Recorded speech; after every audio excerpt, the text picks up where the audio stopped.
The best way to fix a bad reputation is not to have one.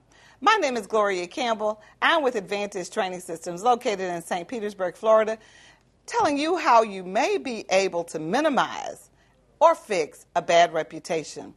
A bad reputation is something that will follow you, and the thing that is most important is how you react to it.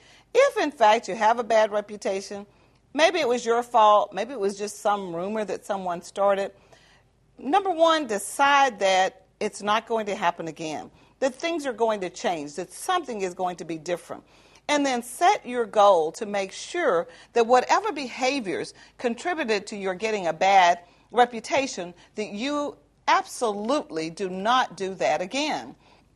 Also, I think part of it is your attitude and how you communicate and what you communicate to people. Be careful of your body language. Be careful of what you say and who you say it to. Fixing a bad reputation can be difficult. The best way is not to get one. But if you do, follow some of the ideas and suggestions I've given you, and you may be able to repair it.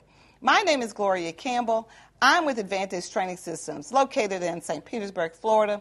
And just remember, it may only take you a little while to gain a bad reputation.